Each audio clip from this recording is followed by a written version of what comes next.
Bonjour à toutes et à tous, bienvenue sur ce webinaire sur la thématique microstructure et expertise sur le matériau béton. Donc, nous sommes ensemble pour une vingtaine de minutes pour aborder les différentes phases d'une expertise. Donc n'hésitez pas à intervenir, nous poser des questions via le chat. Donc on va démarrer ce webinaire par nous présenter. Donc, je suis Gauthier Martin, ingénieur au CERIB. Et Pauline Barthélémy, responsable des essais microstructures au CERIB. Donc, nous travaillons tous les deux dans le département microstructure, modélisation et durabilité du CERIB.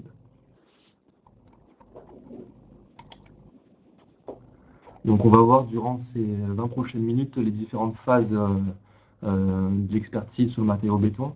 Donc on a fait en sorte d'avoir une panoplie assez large des différentes activités sur la thématique de l'expertise.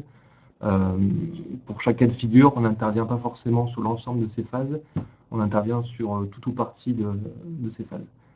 Donc on va démarrer tout d'abord via les différentes investigations préparatrices à l'expertise, puis on parlera des interventions sur site, des essais en laboratoire, et puis on finira par quelques cas pratiques pour illustrer tout ce qu'on a vu dans les 15 premières minutes. Donc c'est moi qui vais vous présenter les investigations. Donc cette étape est nécessaire en fait pour déterminer un peu sur quel type d'ouvrage on va venir intervenir, on doit intervenir. Donc ce qu'on a besoin de savoir justement c'est le type d'ouvrage sur lequel on intervient. Est-ce que c'est un élément de façade, est-ce qu'on vient pour un balcon, des ponts, un bassin d'épuration, un dallage, où se situe le problème? On a besoin effectivement de savoir au départ. Ce qui est également nécessaire finalement, c'est tout ce qu'il y a sur le déroulement du chantier, ce qui s'est passé. Est-ce que ce chantier s'est déroulé en hiver? Est-ce qu'il y a eu des problèmes par exemple de gel ou autre problème? Est-ce qu'il y a eu une pause pendant le chantier? Ce sont des éléments qu'on a besoin avant d'intervenir. On a également besoin des documents sur l'ouvrage. Donc, par exemple, la formule du béton sera un plus avant d'aller sur le chantier. Et également, par exemple, pour quelle classe d'exposition l'ouvrage a-t-il été conçu. À savoir s'il a été conçu face à des risques de gel ou à des agressions chimiques, par exemple. Et évidemment, ce qui est un plus, dans le cas où on ne peut pas se déplacer sur place tout de suite, c'est en premier lieu finalement des photos du désordre. Donc, par exemple ici on a des photos d'un élément qui est un mur, où on peut voir les fissures, des éclats de béton, et si on a envie de regarder, on voit même finalement de la corrosion a priori. Donc ces éléments en fait nous permettront de pouvoir planifier un rendez-vous sur chantier et d'intervenir. Donc on va maintenant passer aux interventions sur site. Donc les interventions sur site ont souvent deux objectifs. Tout d'abord de réaliser des contrôles non destructifs sur le béton, puis prélever des échantillons pour réaliser les essais sur carottes en laboratoire. L'idéal étant de prélever ces échantillons avec les différentes parties prenantes de l'expertise, donc potentiellement l'expert et les différentes parties impliquées. Les essais non destructifs ne sont pas forcément à chaque fois réalisés avant le prélèvement des carottes, donc on va voir quand même les différents essais non destructifs qui peuvent être réalisés. Donc tout d'abord, dans quel cadre utiliser les contrôles non destructifs?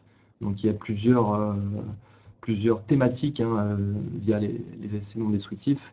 On peut mesurer la résistance en compression du béton de manière non destructive, évaluer l'homogénéité du béton, évaluer l'état de corrosion des armatures et enfin positionner les différents aciers dans les produits béton. Donc on va démarrer cette présentation des essais non destructifs sur les essais non destructifs permettant de mesurer la résistance mécanique en compression. Donc là on a fait un focus sur l'essai au scléromètre, donc un essai normalisé, la NFEN 12504-2. Il y a différents essais non destructifs permettant d'évaluer la résistance en compression des bétons de structure sur site et des produits préfabriqués en béton. Donc il y a des essais donc au scléromètre qui est basé sur la technique de mesure du rebond d'une bille sur le produit béton. On a également des mesures liées à la vitesse du son et des mesures d'arrachement, donc des mesures non destructives.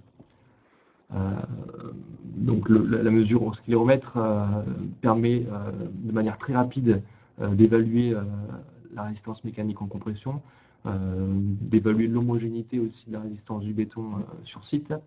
Donc vous pouvez voir sur la diapo à droite un abac qui permet, en fonction du rebond de la bille, d'évaluer donc la résistance mécanique en compression. Donc c'est un scléromètre affiché, un scléromètre mécanique, mais il existe également des scléromètres numériques qui font directement la conversion entre la valeur de rebond et la résistance mécanique en compression. Alors, deuxième cas de figure d'évaluation de l'état de l'armature, donc l'état d'avancement de la corrosion, via une mesure du potentiel de corrosion. Donc là, on vous a présenté sur cette diapo un équipement plutôt de type laboratoire, où on mesure le potentiel de corrosion d'une éprouvette armée. Il existe la même chose avec des appareils de chantier, où on peut mesurer des cartographies de potentiel de corrosion sur les différentes parties de l'ouvrage. Voilà, pour avoir une vision plus précise de l'état d'avancement de la corrosion en tout point de la structure. Donc, autre contrôle non destructif, le contrôle qui permet de localiser les armatures. Donc, il y a deux techniques, le ferroscan et le radar. Ces deux techniques sont basées sur des principes physiques différents. Le ferroscan permet de détecter les armatures par résonance magnétique et le radar par différence de densité. Donc ces deux techniques permettent de positionner les aciers avant un prélèvement des carottes. Elles permettent également de mesurer l'enrobage des armatures. Donc, vous pouvez voir sur la photo qui vient d'apparaître sur l'axe des ordonnées l'épaisseur du produit, donc avant les différentes hyperboles, et les hyperboles qui représentent le positionnement des aciers. Donc, positionnement des aciers, épaisseur du béton, également l'enrobage. Voilà. Donc, ce sont finalement trois caractéristiques qui sont déterminées via cet essai non destructif. Donc, une fois qu'on a positionné les aciers, donc vous pouvez voir sur la photo du milieu le maillage tracé suite au positionnement des aciers via contrôle non destructif, on prélève l'échantillon de béton à l'aide d'une carotteuse. Et donc ces différents échantillons de béton sont ensuite emmenés en laboratoire pour différents essais, en fonction du type d'expertise et des pathologies rencontrées. Les essais réalisés en laboratoire. Donc, pareil, finalement, il y a deux types d'essais. Les essais destructifs, qui sont les essais mécaniques pour déterminer donc la résistance en compression, et les essais physico-chimiques et d'analyse microstructurale. Donc, dans quel cas, finalement, on vient faire des essais de résistance mécanique. Donc, comme l'a présenté mon collègue Gauthier, on peut réaliser les essais à l'aide du scléromètre, mais souvent, il va aussi falloir passer par des essais destructifs pour finalement confirmer ces essais. On se situe généralement dans le cadre d'une expertise, donc dans la colonne du milieu, ce qui sert à évaluer la structure ancienne devant être modifiée, redimensionnée ou ayant été endommagée. En fait, savoir ça nous permet de déterminer ensuite le nombre d'échantillons d'éprouvettes carottes à carotter. Donc, selon qu'on se situe dans l'approche B ou l'approche A, le nombre de carottes à carotter est différent. Au CERIB, souvent on utilise l'approche B. Ces deux approches, en fait, vont modifier l'examen du calcul de la résistance mécanique.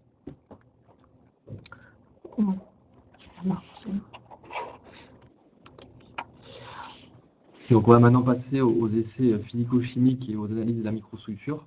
Donc tout d'abord, dans quel cas on réalise ces essais? Il y a plusieurs cas de figure pour lesquels ces essais sont judicieux. Tout d'abord, lorsque le béton investigué est soumis à des agressions chimiques connues, donc de type chlorure, sulfate ou alcalin. Également pour déterminer la composition du béton.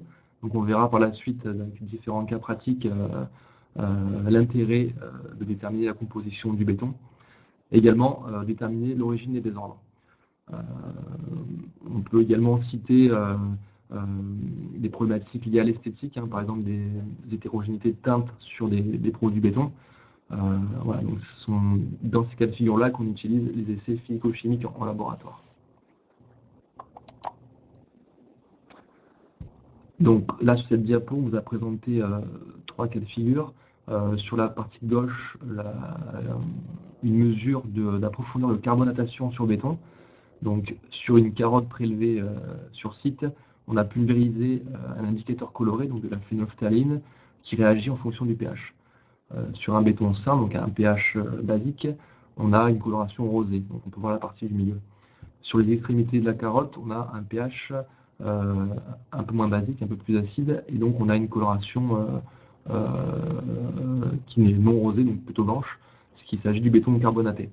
Donc on a l'intérêt de la mesure du front de carbonatation permet d'évaluer si l'acier a des risques d'être dépassivé et donc d'initier la corrosion.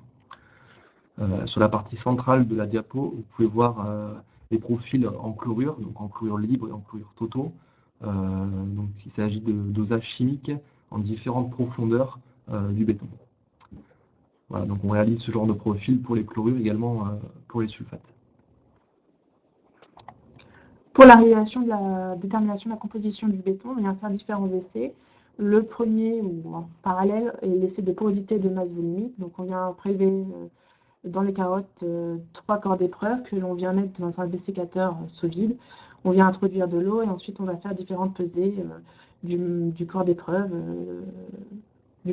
Voilà. Ensuite, on vient faire le dosage en ciment. Donc le dosage en ciment est réalisé selon la méthode granulée. Il s'agit en fait du dosage de la silice soluble et insoluble, donc réalisé par analyse thermogravimétrique et analyse chimique. On vient obtenir 2 méthodes C1 et C2 qu'on vient faire une moyenne pour obtenir un dosage en ciment. C'est aussi pourquoi l'analyse de la porosité de la masse volumique est importante, car on peut obtenir ensuite ces résultats en fonction du kilogramme par mètre cube de béton. On peut également déterminer en fait le rapport E sur C et le degré d'hydratation du béton. Souvent utilisé par exemple quand on se pose la question sur des cures ou encore pour déterminer un peu la composition du béton par rapport aussi à la norme 206. Ensuite, les autres essais que nous réalisons, finalement, ce sont aussi pour déterminer l'origine du désordre. Dans ces cas-là, on fait d'autres essais qui sont des essais de microstructure, donc avec le microscope électronique à balayage et le diffractomètre à rayon X. Le microscope électronique à balayage permet de faire des analyses et des observations de la matrice sédimentaire à fort grandissement. Et le diffractomètre à rayon X, qui est complémentaire, permet d'analyser en fait les phases cristallines présentes dans un échantillon. Par exemple, dans le cas d'un béton avec une pathologie interne, on pourrait alors observer par exemple de l'étringite gonflante avec le microscope électronique, voir où elle est localisée, et le diffractomètre à rayon X nous apporterait la confirmation qu'il s'agit de l'étringite et aussi, dans une moindre mesure, de quantifier cette proportion.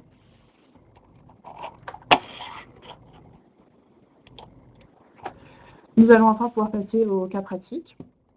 Surtout, n'hésitez pas à nous poser des questions si vous en avez. Donc, premier cas pratique étudié est une étude d'évaluation de la résistance mécanique en compression afin d'évaluer si un dallage a une capacité portante suffisante sur une structure. Donc, pour évaluer cette résistance mécanique en compression, on a tout d'abord réalisé des essais non destructifs au scléromètre pour évaluer l'homogénéité de la résistance mécanique sur les différentes zones investiguées, afin de limiter le nombre de prélèvements destructifs. Donc par la suite, nous avons positionné les armatures grâce au radar et au ferroscan, et ensuite on a prélevé les carottes. Vous pouvez voir sur la partie droite un essai de résistance aux compressions sur carottes. Donc cet essai a été réalisé sur 3 carottes, et un minimum de 9 points de mesure au scléromètre a été réalisé, donc à la fois sur le site, puis sur les carottes, pour évaluer la corrélation qu'il y a entre la valeur de rebond mesurée et la résistance mécanique mesurée de manière destructive. Donc cela a permis à remonter à la résistance caractéristique du béton, et donc de permettre d'évaluer donc la résistance mécanique en compression de cette structure. Afin de déterminer la conformité d'un béton, dans le cadre d'une expertise, donc, ce qu'on va réaliser finalement, c'est l'estimation du dosage en ciment par la méthode Grand Dubé. C'est également déterminer la porosité et la masse volumique. Mais dans le cas où on n'a pas eu toutes les informations au préalable, c'est-à-dire des documents chantiers, il va aussi falloir déterminer la nature du ciment. Donc, ces essais sont réalisés par l'imagerie MED. Et on est capable de remonter à la nature du ciment, savoir s'il y a eu des additions, par exemple.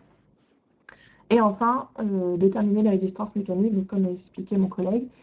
Tout ça pour en fait pouvoir le comparer soit au cahier au CCTP, mais également à la norme NFEN 206. C'est quelque chose qu'on réalise assez couramment dans ce sens-là. Ensuite, on peut également déterminer dans le cadre d'une pathologie donc sur un ouvrage, par exemple une dégradation suite à un incendie, où on doit venir pour déterminer en fait la température atteinte de l'ouvrage. Donc, il est effectivement important de faire une visite sur site. Et sur site, qu'est-ce qu'on va regarder? Finalement, on va faire également des mesures au scléromètre pour vérifier les différents endroits qui ont été atteints par le feu. On vient venir vérifier aussi le positionnement des aciers et surtout faire un examen du parement et des aciers, à savoir s'ils sont plus ou moins brûlés. Voilà. À savoir que dans une dégradation au feu, il est aussi nécessaire de noter par exemple la couleur que l'on observe, qui est déjà un indice sur la température que le béton a pu atteindre. Une fois que nous avons positionné les aciers, on peut enfin venir faire des prélèvements. Donc on effectue différents prélèvements sur zones saines et dégradées, ce qui va ensuite nous permettre en laboratoire donc, de refaire des résistances en compression sur les deux zones, mais également sur une carotte, sur des carottes entières, c'est de réaliser différents disques à différentes hauteurs de prélèvement pour effectuer des mesures de fréquence de résonance, pour avoir une idée du module d'élasticité et des profils de température en faisant des analyses par diffraction de rayon X et par analyse thermograviométrique. Ces deux derniers essais en fait, nous permettent de vérifier quelles sont les phases qui sont encore dans le béton. Puisque finalement, quand il y a un incendie, l'élévation de la température va certes causer des dommages, et en fait, on arrive à voir par exemple la disparition de la portlandite ou la disparition de la calcite qui se produisent à des températures différentes. Et ainsi, on va réussir à remonter à une température que l'ouvrage a atteint en fonction de la profondeur. L'ensemble de ces informations permettent de faire des préconisations de réparation ou même de refaire des calculs de structure, savoir si elle a encore la capacité portante de l'ouvrage. Enfin, une autre possible détermination en fait, des analyses permettent par exemple sur un ouvrage d'éléments massifs en béton de déterminer s'il y a eu pas réaction sympathique interne. Donc là encore, la connaissance de l'ouvrage est importante car finalement la RSI il a nécessairement besoin de facteurs aggravants, c'est-à-dire par exemple la présence d'humidité importante, puisque la réaction sulfatique interne a besoin d'humidité pour se développer. Donc on a besoin du coup de savoir la localisation, depuis quand l'ouvrage a été construit, la nature du ciment, savoir s'il répond justement aux classes d'exposition. Quand on a ces informations, on va sur place, on refait encore des mesures, on peut réaliser des mesures au scléromètre, le positionnement des aciers pour prélever les carottes.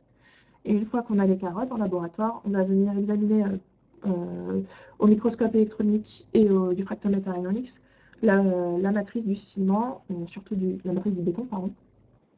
Donc la réaction sulfatique interne elle se localise généralement autour des granulats et dans les fissures.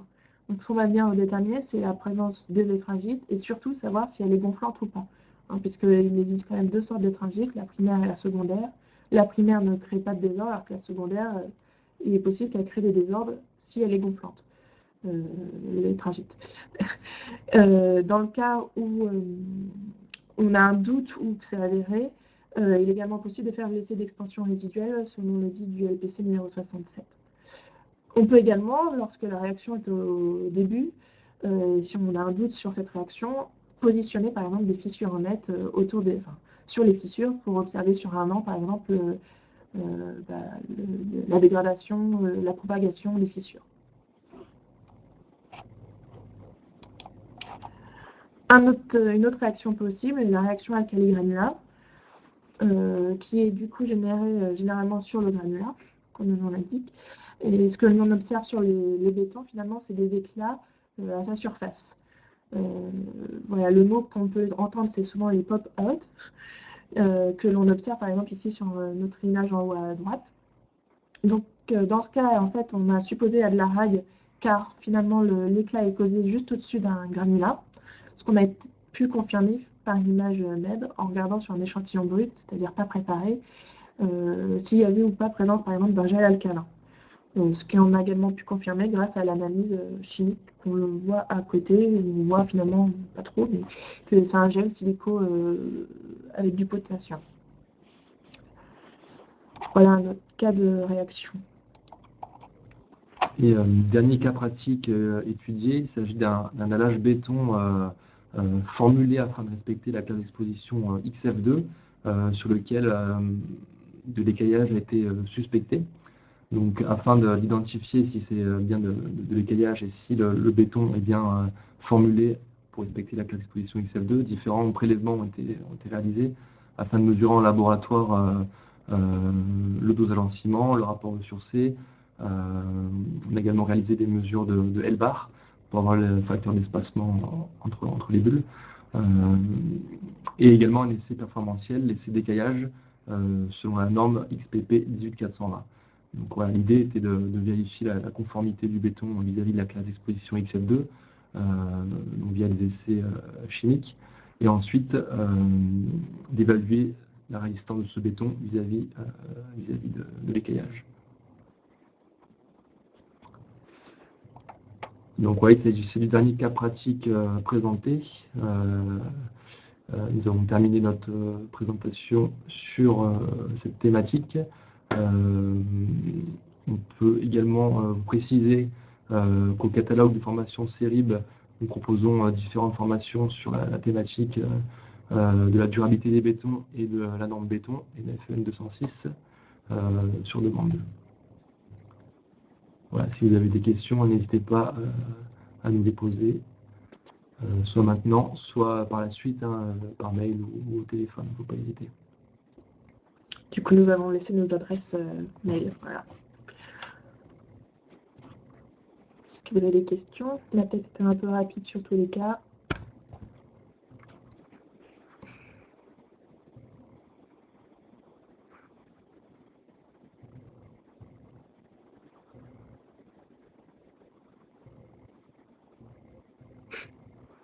N'hésitez pas.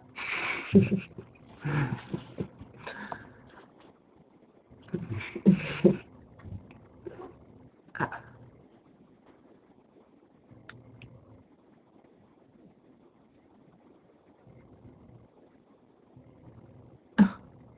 Merci à Adrien. vous d'être présent.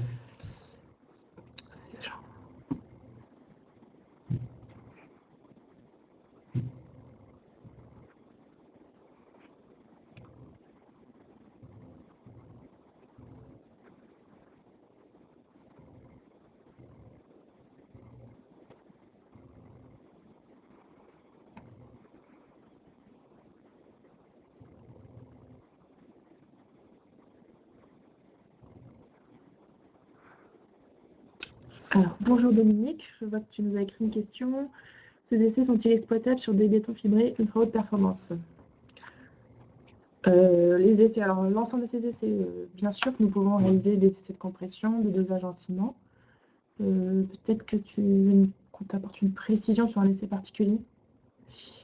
Donc oui, tous les essais présentés sont à la fois réalisés sur des bétons courants classiques, mais également sur des bétons à performance, voire des bétons fibrés. Ou des mortiers également. Des mortiers, voilà. Des chapes.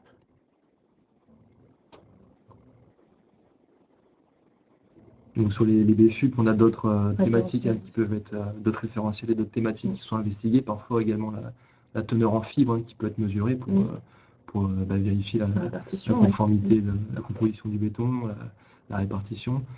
Également des essais de type flexion pour mesurer la résistance mécanique. Ah oui, c'est ça. Voilà. Donc effectivement, on peut réaliser ces essais, c'est pas les mêmes que nous réalisons. Et du coup, comme vient de dire Gauthier, les essais de flexion, par exemple, les caractéristiques des défutes, Voilà, sur prisme taillé notamment, quoi. on peut les réaliser également. Le prélèvement, du coup, est un peu différent. C'est fait sur prisme.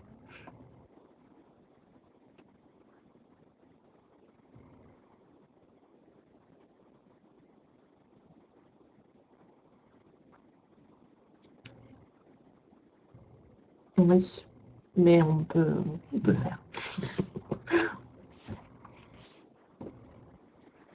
Peut-être rappeler d'ailleurs que nous sommes COFRAC sur les essais durabilité. Oui, on a accrédité COFRAC donc sur les essais de durabilité, donc pour les bétons courants, également pour les DFUP, hein, donc assez récemment, sur les indicateurs tels que la porosité, la perméabilité au gaz et la migration des ions chlorure notamment, donc tout ce qui est durabilité.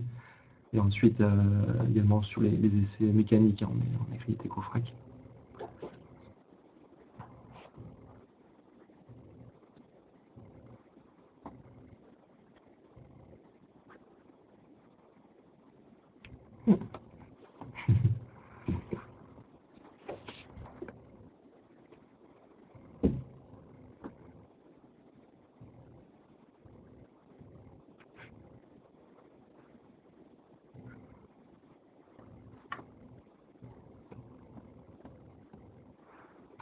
Merci beaucoup Dominique.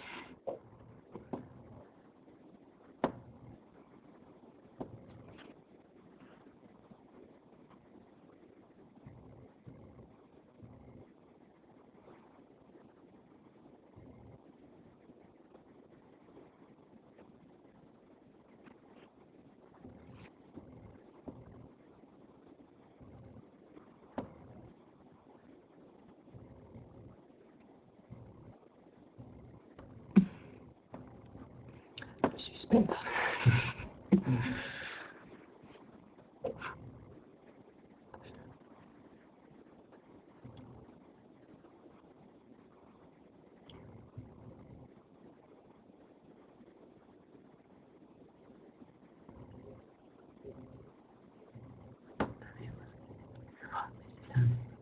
Oui, du coup, effectivement, donc je vais lire la question. Pour les soucis avec les sulfates, savez-vous voir si c'est des tragites secondaires ou différés? Tout à fait. Donc, effectivement, au MEB, nous pouvons observer le profil de l'étringite. Et alors, souvent, quand on parle aussi d'étringite, on se demande si c'est de l'étringite interne ou alors qui peut provenir de l'extérieur. Dans le cas, par exemple, où on a un doute sur la provenance, ce qu'on réalise souvent, c'est aussi des profils du coup en sulfate, comme l'avait expliqué mon collègue Gauthier. Et ce qu'il faut savoir également sur les RS6, c'est par exemple la carotte, on va l'observer surtout sur la partie massive de l'ouvrage, c'est-à-dire au centre, puisque la réaction de RS6 produit généralement sur des massifs et au centre de l'ouvrage. Alors par exemple, pour une autre réaction sulfate externe, dans ces cas-là, on va plutôt faire un prélèvement proche de la surface, là où la zone doit être normalement détériorée. Donc oui, on arrive à faire la différence entre l'étringite primaire et secondaire. C'est là que j'ai pas mis une photo, mais l'étringite primaire, souvent en plus, elle n'a pas la même forme. Ça ressemble à des aiguilles, alors que la secondaire, voilà, ça ressemble vraiment à quelque chose d'imposant et de massif.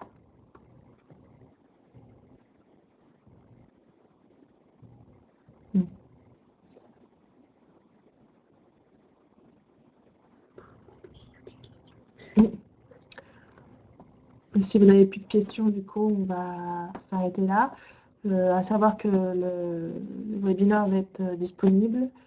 On va vous envoyer, je pense, le PPT. Et enfin, vous pourrez également le revisionner en prenant votre temps comme ça.